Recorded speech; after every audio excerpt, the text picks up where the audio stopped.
Marking yourself off duty when you are still on duty and responsible, that is marking yourself on your status as wrong duty status. But I got to take a 30-minute clean break after 4 hours.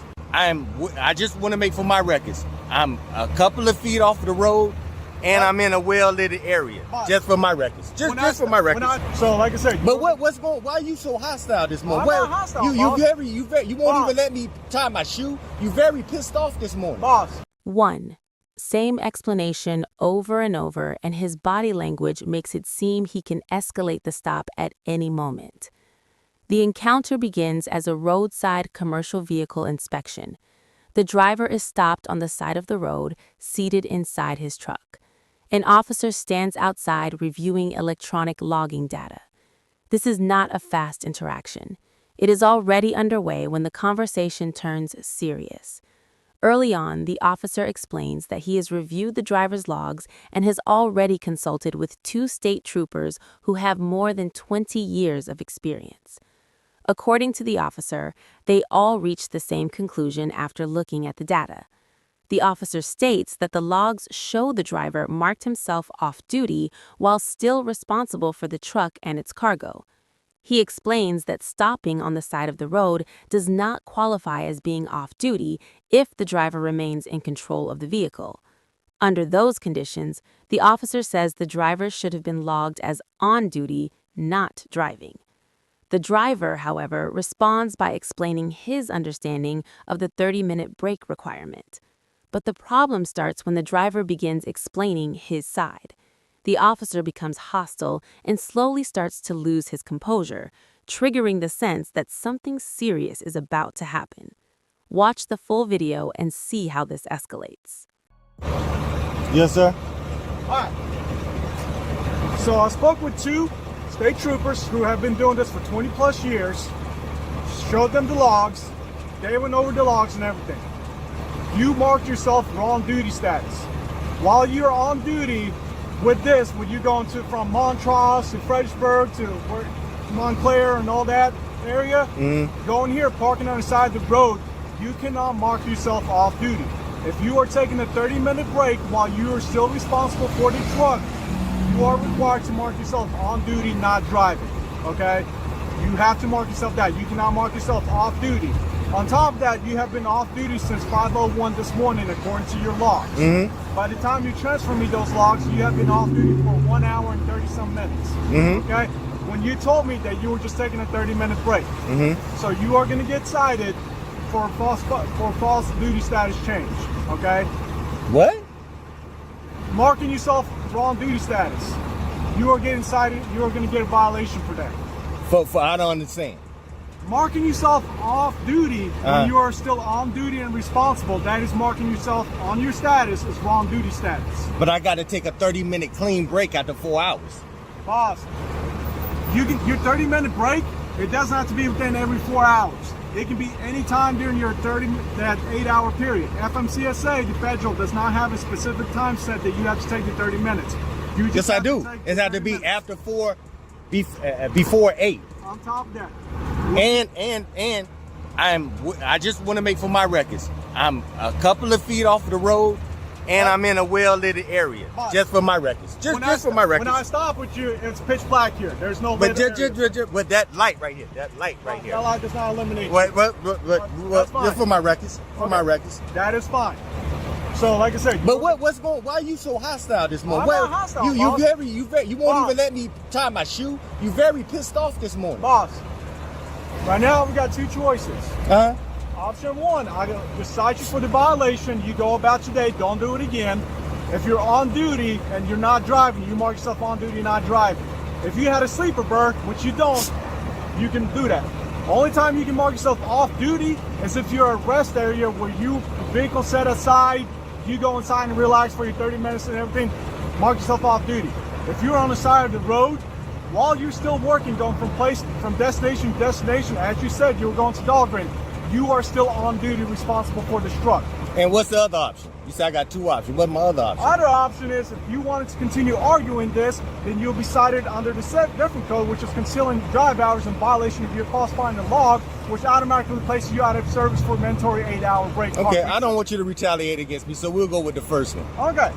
And this has been verified. 2 state troopers who have been doing this 20 plus years together. They seen everything, and they even said the same thing. No problem. I don't want you to retaliate with me no more than you did. Can you tell me why you wouldn't allow me to tie my shoe?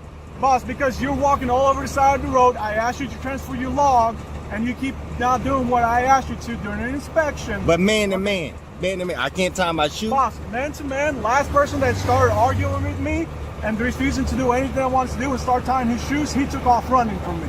Okay? But I'm gonna run away from a commercial vehicle? Boss, people run away from much smaller things, yes.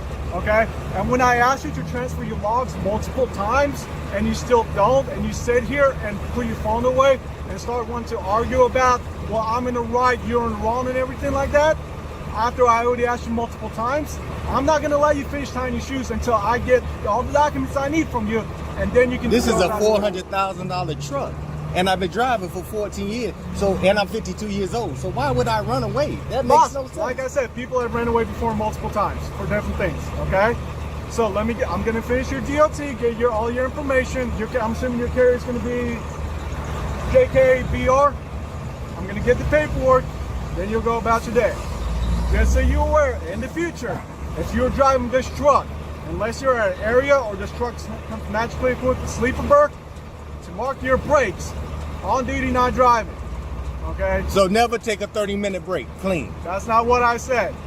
If your company requires you to mark yourself off duty, then they might want to look at the code section because they're in the wrong. And so don't never go 30 minutes after 4 hours. Boss, I'm not saying that. Now you're saying things that I didn't even come out of my mouth.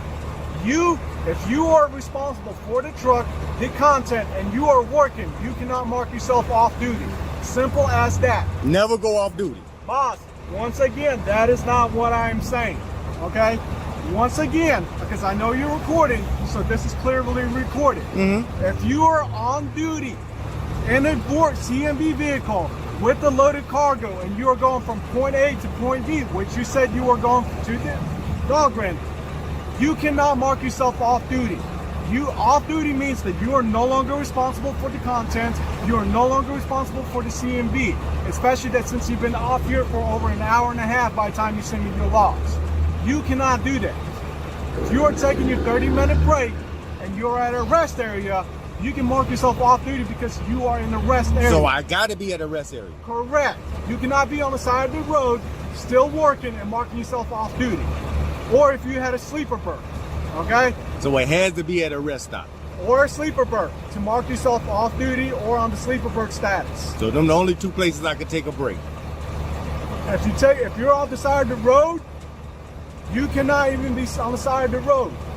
There's state law that even prohibits from being stopped on the side of the road, especially when all your lights were off and pitch black when I stopped with you. But if you running out of hours, you gotta go on the side of the road because you're gonna be in violation Boss, with your if you're law. running out of hours, you might want to do a little bit better time management. It's not that simple, Ben. I've been doing this 14 years. But I don't want you to retaliate against me, so I'm gonna leave it there, This sir. ain't no retaliation. So I'm gonna leave it there, sir. Okay, this ain't no retaliation, this ain't none of that, okay? So hang that in your truck, I'll get the paperwork, we'll go about your day. Okay. Home. The man is standing on his own property recording. 2 vehicles are visible. 1 car is already parked on the property without issue.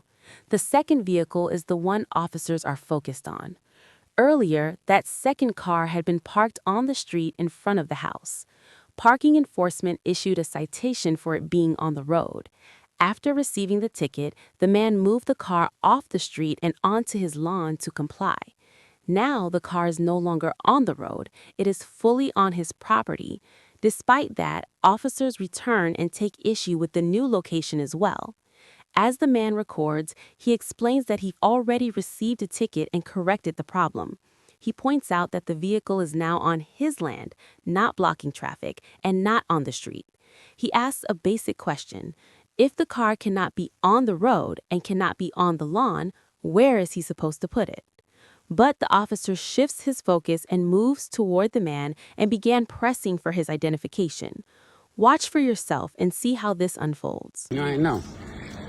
Well, okay, people, my name is Candido Gonzalez. I have my car right in front of my car. I have officers over here. They want to try to cite me a citation for having my car on the road, on my property, not on the road. They already gave me a ticket for having on the road. I put the ticket right here.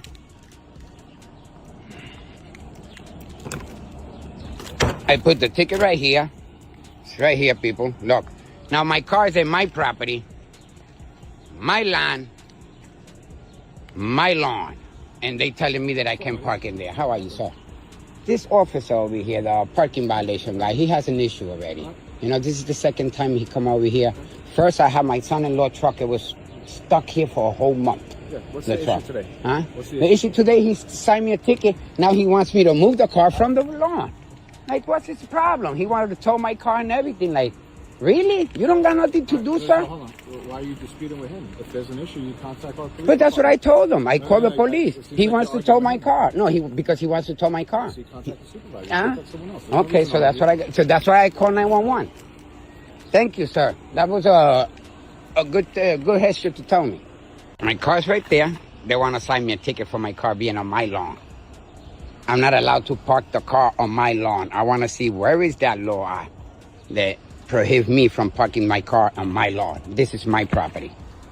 Now, you explain to me, sir, where else can I put my vehicle at? I don't know the rules on parking. Hey, you see what I mean? I don't know where else to put it. Look, my driveway is full. Where else can I put my car? I think they're looking up the code right now. So, sir, just so you're aware, there's a city code violation that does state your vehicles cannot be parked on the lawn. All right? Okay, since Right. when? That's city code. That's between you and now and the court. So let the city of Middletown let me know. They sign me another citation for that too, and then I'll have to go and dispute it for that. All right. All right? That's fine with me. If he wants to sign another citation, no, the ID to the car, not to me. No. The citation is not to me. The car's parked there, not me. You're Sorry. You're saying you don't want to move the car. Just please, we just need your ID. Sir, is that I don't want to move I need it? your Where ID, I'm gonna so- put it at? You tell me. Tell me where I'm gonna put it. Now you tell me, sir. Give me where. Because wherever I put it's gonna touch the lawn. Where you park your vehicle is not our problem. Right here. There you go. So if it's not your problem where I park, sir, what crime did I commit for you can ask me for an ID? I'm talking to you. It's not about a crime. If it was a crime you committed, you'll be under arrest. So right now. why you want my ID for? For give me a citation Yes, to me yes. too? For what? Yes. You Why? just said it. You just said you want your appearance ticket. You're going to go to court. I need your No, ID. look at the car right there. Give the ticket to the car. Sir, I need your ID. Sir, why should I give you my ID? Because I'm speaking to you. I don't have no ID. I don't have no ID. I don't have none. You're refusing. No, I'm not refusing. I don't have no ID. If you want to check my fingerprints, that's all you can do. But I'm not. I'm asking you for your ID. Sir, I told you I don't have no ID. What you want me to do? I don't have no. Bueno, mire, ve, tell them that I don't have no ID. Here, I want to give me the before in the past. It's very easy for me to get you information. I stopped you when you drove your Ridgeline before. So there you So that's go. what I'm saying. So I don't Do I have need my to go ID through right all now, that? sir. I don't have my ID with me right this moment. I don't. I left it in my friend's car. I can try it, but not here. Wait, hold on, Ibe. That's what I'm telling speaking you. to him right now. There's a city code violation. Okay? Okay. All right, and I need his ID. I don't have my ID. I left it in the truck. You want mine? I'm asking for him. Sir, I already told you I don't have my ID with The me. issue, he has the ticket in his hand. I already told you I don't have my ID. I already told you I don't have my wallet. No problem. Man, you can take my name. And you know my name is Candido Gonzalez. I don't know a person. Like Oh, I said, okay. I know I've dealt with you All right, before. all I remember right. when somebody drove by, they threw stuff at the house. Yeah. When you had that incident. Yeah. Like I said, Of course. unfortunately, I stopped you before in the Ridgeline when you, registration, your license was suspended. Something I like that, remember. yeah. Yeah. So that's what I'm saying. We don't need to make it extra. That's what I'm saying. There's no extra. He's making it extra. He's the one making it extra. I told him already. Listen, when I If he's came issuing up... you a ticket, I'm going to be honest. That's a Questioning. Officers do not resolve the parking issue on scene. No clear alternative location for the vehicle is provided. The homeowner is informed that the matter will have to be addressed through city code enforcement and the court. The focus shifts away from immediate towing or removal. No arrest is made. The vehicle remains on the property at the end of the encounter. The interaction concludes without a clear resolution to where the car can legally be parked, leaving the homeowner to dispute the citation through the city's legal process. Thank you for watching. Both of today's clips highlight how important it is to understand where legal authority begins and where it ends. In the truck driver clip, commercial driving regulations are strict, but enforcement still has limits. drivers have the right to ask questions about how rules are being applied, especially when those rules affect their ability to work. Repeating explanations without addressing questions and using escalation as leverage raises concerns about whether enforcement is being used to clarify compliance or to discourage lawful questioning. In the parking enforcement clip, the issue begins as a civil code matter tied to a vehicle. Civil violations do not automatically require personal identification, and they do not create criminal authority. When enforcement shifts from addressing a parked car to pressuring a homeowner for ID without a clear legal basis, it raises questions about due process and proportional response. Both situations show how quickly everyday encounters can become confrontational when explanations are unclear and authority is pushed beyond its proper scope.